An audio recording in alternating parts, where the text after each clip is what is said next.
To make apple cider vinegar, first cut some apples into small chunks until you have enough to almost fill a quart-sized, liter-sized, sterilized jar.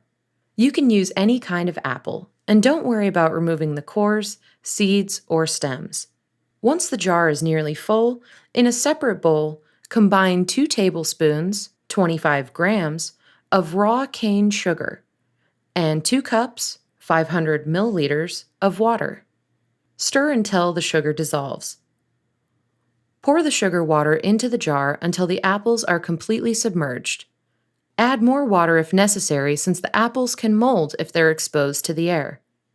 Now cover the jar with something breathable, like cheesecloth or a coffee filter, and secure it with a rubber band. As the apples ferment, they'll release gases, and a breathable cover will allow these gases to escape.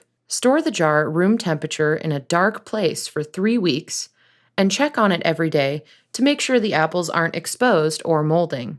After 3 weeks, strain out the apple chunks.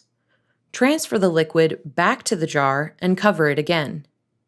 Finally, store the apple cider vinegar in a dark room temperature spot for 3 to 4 more weeks.